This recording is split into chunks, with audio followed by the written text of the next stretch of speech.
सबको परोसने वाली आखिर भूखी क्यों।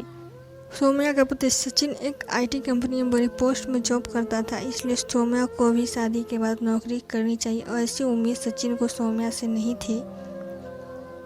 सचिन की सौम्या के लिए एक ही उम्मीद थी कि सौम्या ने घर में रह के ही सबके लिए अपनी जिम्मेदारियां अच्छे से निभानी चाहिए। सौम्या का ससुराल में उसके साथ नर्मदा जी, ससुर केशवर लाल जी और देवर हर्षित थे और सौम्या की ननद सुधा का वहीं पास में ही घर था, इसलिए सुधा का भी हमेशा घर में आना जाना था।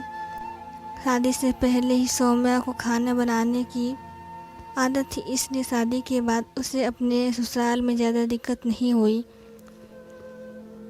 सौम्या का बनाया हुआ खाना घर में सबको बेहद पसंद था, इसलिए सौम्या की सास नर्मदा जी ने भी किचन से रिटायरमेंट ली थी। एक दिन सौम्या और नर्मदा जी के बीच खूब बातें हो रही थी। सौम्या, माँ जी, आपके घुटनों के दर्द की दवा ख़त्म हो गई है, इनको ऑफिस से आते वक्त ले आने को बोल देती हूँ। नर्मदा जी, बेटा वो बात में भी हो जाएगा, पहले तुम बताओ कि खाना खाया कि नहीं। मैं भी कितनी भुलक्कर हूँ। घुटनों के दर्द के कारण खाना खा के कमरे में थोड़ा लेटने गई और तुम्हें पूछा भी नहीं। सौम्या, माँ जी, आप भी ना सबको इतने चाव से खाते देख मेरा आधा पेट वहीं भर जाता है। नर्मदा जी, बेटा आजकल की लड़कियाँ भी ये सब मानती है, जान के थोड़ा आश्चर्य हुआ, नहीं तो आज भी बस अपने बारे में सोचने वाली लड़के आसपास में दिखाई देती है। सब काम निपट के सौम्या थोड़ा आराम करने के लिए अपने कमरे में गई, लेकिन उसे नींद नहीं आ रही थी। मन में सासू माँ की वही बात उसे बार बार याद आ रही थी कि घर की गृहिणी सबको सब कुछ अच्छे से परोस तो देती है, लेकिन अंत में खुद आधी भूखी ही रहती है।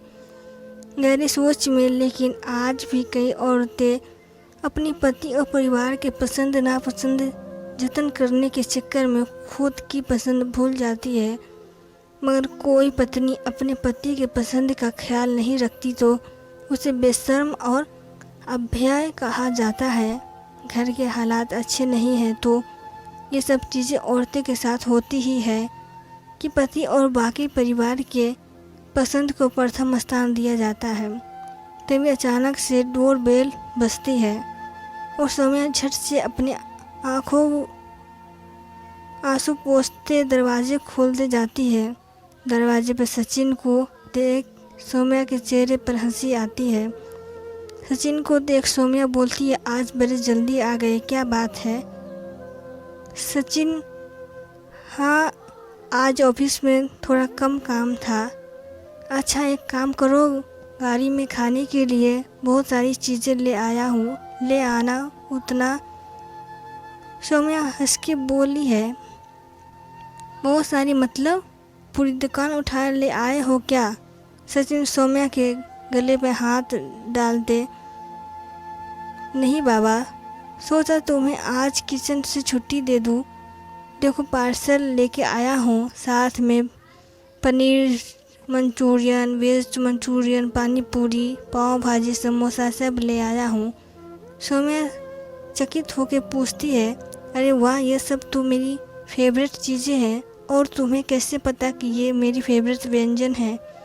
सचिन, तुमने कभी अपनी पसंद जाहिर ही नहीं की, इसलिए मैं सब कुछ ले आया तुम्हारे लिए। सचिन की बात सुन के सौम्या खुशी से फूली न समाई और झट सीढ़ियाँ उतर के गाड़ी के पास गई और सब ले आई। सौम्या ने झट सारी चीज़ें निकाली और सबको सर्व करने लगी। सब लोग पानी पूरी और गरम गरम समोसे पे टूट पड़े, लेकिन सौम्या फिर से सबको खुशी से सर्व करने में ही लगी पड़ी थी। ये देख सचिन ने खुद सौम्या के लिए प्लेट लगा दी और उसे खाने के लिए बोला। भैया का भाभी के लिए प्यार देख सौम्या का देवर सचिन को चिढ़ाकर बोला, अरे भैया बस प्लेट लगा दिया, भाभी के लिए भाभी को ज़रा प्यार से खिला भी दियो। देवर की बात सुन के घर का माहौल हंसी में बदल गया और सौम्या शर्म के मारे किसी से नजरें नहीं मिला पा रही थी और मन में ही उसको ये तसल्ली हुई कि उसे अपने ससुराल में कभी भूखा नहीं रहना पड़ेगा और अपनी इच्छाओं को मारना नहीं पड़ेगा। तो दोस्तों, आपको यह कहानी कैसी लगी? अगर कहानी अच्छी लगी हो तो वीडियो को लाइक करें और चैनल को सब्सक्राइब करना ना भूलें। Thank you.